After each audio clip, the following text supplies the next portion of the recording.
you're welcome, and you're willing. We are a non-creedal faith. We do not tell you what to believe, and therefore there is no belief test to be admitted into membership. Unitarian Universalists believe there is a value in the search for truth and meaning, and that your conscience should guide you. So whether or not you know in who or what you believe, what matters here is how you live your values in the world. Unitarian Universalism is what is called a practical faith. What we believe is less important than how we act these beliefs out in the world. Now, you may recognize in yourself that this freedom of belief is a big draw to Unitarian Universalism, right? It is a relief not to be told what to believe or what not to believe. This freedom of belief grew from you are welcome here no matter your beliefs to you are welcome here no matter your identity. Our welcome, the one we use in State College, says it all. Whoever you are welcome. Maybe you were too humanist somewhere else. You are welcome here. Maybe you were too questioning somewhere else. You are welcome here. Maybe you were too mixed family or too working class or too neurodivergent or too, you fill in the blank. You are welcome here. Many of us in this room are here because this place felt welcoming, and it was a place that we finally felt like we belonged. When I walked into a Unitarian Universalist congregation 29 years ago, the gentleman at the door, the greeter, said, I have been waiting for you. You are welcome here. Bailey Robinson, I'll remember him forever. Yet it isn't easy, this Unitarian Universalism, because it does require you at some point to actually figure out some kind of what you believe, right? You can't just believe anything. We sometimes say that, but that isn't true.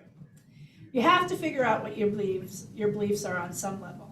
And I don't mean believing in God or believing in Jesus or Allah or caring about certain sacred texts. What I mean is that these beliefs have meaning to you, but they are not necessarily important here. Like, you have beliefs that matter. They're the values that guide your lives and that you live them in the world, but some of those other beliefs are not so important. I hope you're getting the distinction. Some of the values that we have as Unitarian Universalists are interconnectedness, generosity, love, justice, human worth, and dignity. I'm sure you can name some more of these values. Because we don't have a creed, no prescribed set of beliefs, over the years there's been a call for a core message, a central belief, a unifying theology. The principles of Unitarianism point us in the direction of a core belief, I believe, especially the first one and the seventh one. Almost every Unitarian Universalist affirms the first principle, which is the inherent worth and dignity of every person, and the seventh principle, which is about the interconnected web of existence. These two principles just might point us to the center of our faith, that there is a oneness between all living creatures, human and otherwise, and that we are all interconnected. These two principles alone point us to action in the world, to make it a better place for all people, for all creation, and to care for the earth. The other principles, too, point us to a faith in practice, equity, justice, compassion, acceptance of one another, democracy, and the goal of world community. All point us towards action in the world. Now, it's something that we already may intuit, but what Reverend Nancy Palmer Jones and Karen Lynn spell out so clearly in their book, Mistakes and Miracles. Has anyone read or looked at that book?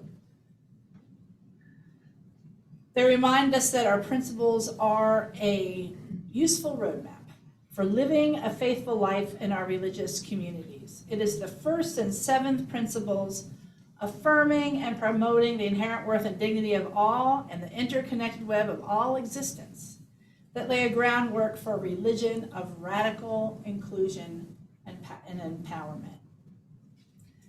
So I want to suggest to you this morning that our Unitarian Universalist Center, our unifying core belief, is that which our principles, especially the first and the seventh, already point us to. And that is creating the beloved community.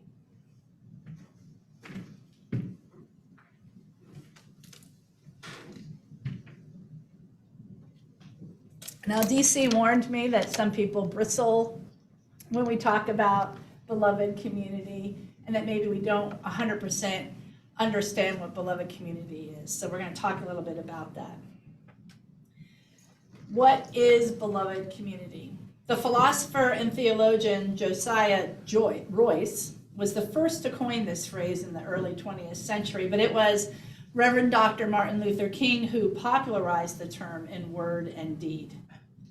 You see, Dr. King, the goal of the freedom movement was not just about civil rights, but about creating the beloved community. Of course, civil rights mattered, but for King, they were not the primary goal.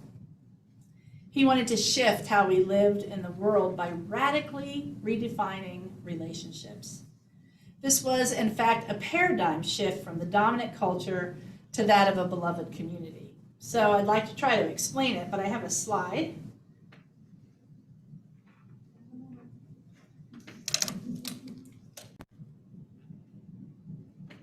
That hopefully you can see.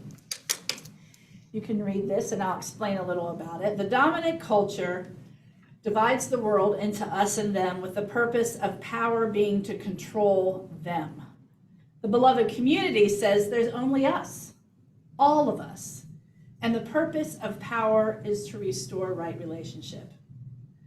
The dominant culture sees rights as a basis for social justice, and the beloved community sees right relationship as the basis. The dominant culture puts things at the center, while beloved community puts people and relationships at the center. Instead of issues being problems to be solved, the beloved community sees issues as a way of life to be transformed.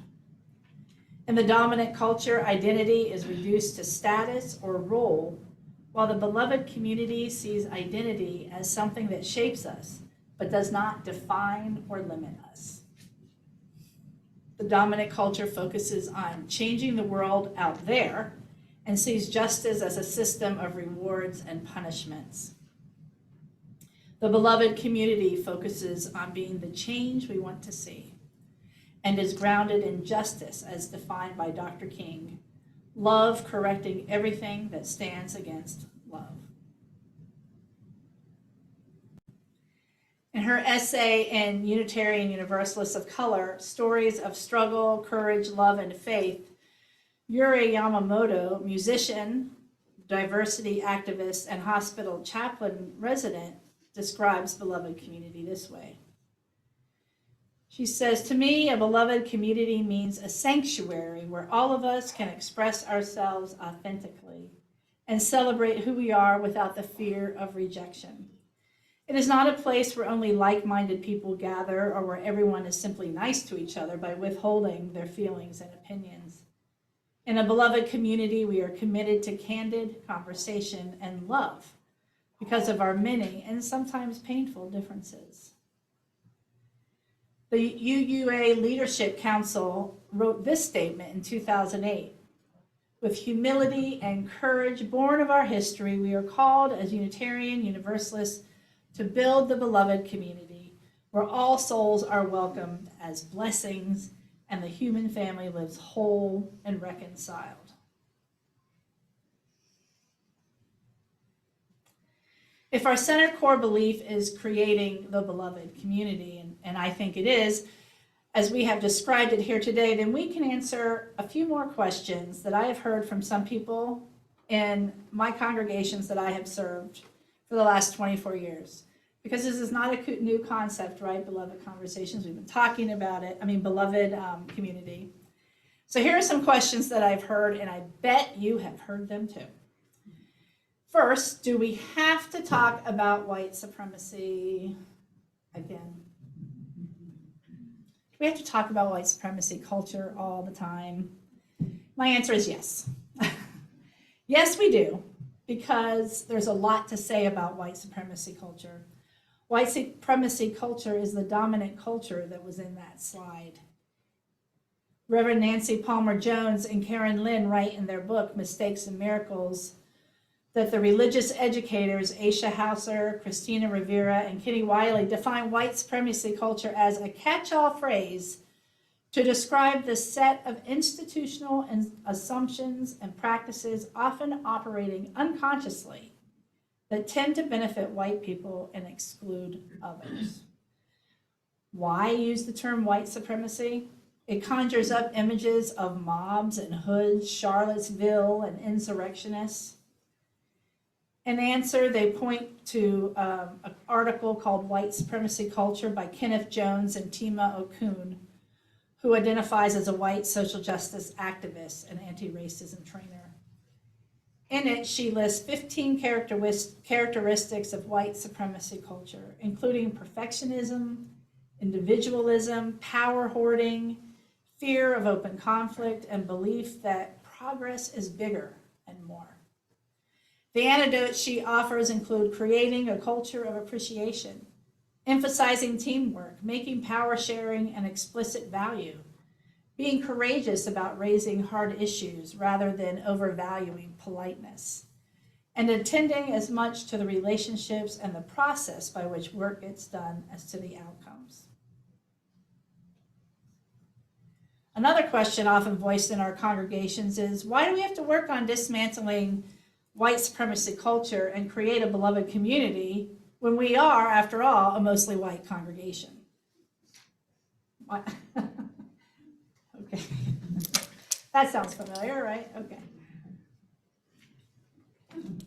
One answer is that we as Unitarian Universalists, we want to close the gap between our values and between our practices.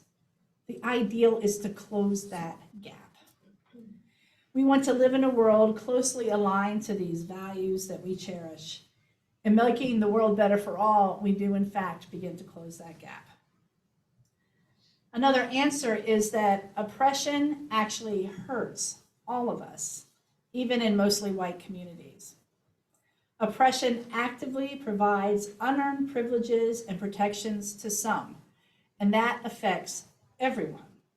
Now, this is a kind of a simplistic answer, but I point back to that beloved community slide. We are all better off, even liberated and free, when we choose to lean into beloved community rather than living how the dominant culture has chosen for us how to live. Another question I hear is, aren't there other issues we need to focus on? There are critical social justice issues in our community and in our country and around the world. As I read more and more about the beloved community and dismantling white supremacy culture, I can see how it's all connected. For example, I doubt we would be living through a global climate crisis or that there would be a train wreck in Ohio with poisonous chemicals ruining people's lives and the land around there if we didn't center capitalism and progress, some aspects of white supremacy culture, but rather that we centered relationships and power sharing. And another question or concern I hear is that you come here for community. You don't want to do social justice work. You're here because you like the people here. And my answer is this: all people are welcome here. Community is important, especially when there are times that are hard. And there are all kinds of ways to contribute to building a beloved community. We can each do our parts. This anecdote was told to me by a friend of mine, Eric, in a Changemakers workshop a few years ago. Because he worked for a nonprofit organization trying to unionize horse jockeys, a friend of mine had the opportunity to have dinner with Jesse Jackson. Much of the evening was spent on discussing the issue at hand, but as the night wore on, the memories of the 50s and 60s began to surface. My friend, feeling bold, a couple beers later, finally worked up the nerve to ask what was on everybody's mind. What was he like? What was he really like? I mean, give us the dirt, right? They all knew who the he was, Martin Luther King Jr. My friend went on, we all know that he was talented, Martin Luther King. He was talented, he was charismatic. We all know he could move a nation of people into action with his words and his beliefs. We all know he had a vision of peace and justice and equality for all. But tell us, what was he like? Jesse Jackson took a moment before he answered.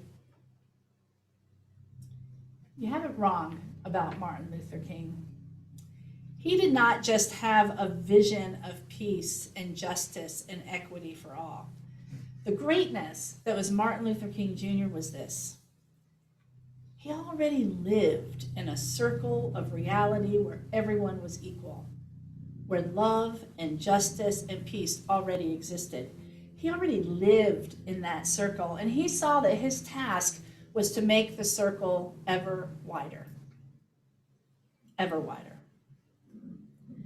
So friends, we all have our jobs to do in this time of possibility, of this time of possible paradigm shift. It is simply this. Whether you're a social justice worker or an anti-racist, whether you come here for community or you come here for your kids or your dogs, for whatever reason, we each have a job. And that is to make the circle just a little bit wider. Whatever that looks like for you. So that the dream of a beloved community one day becomes a reality in which we all live. Amen.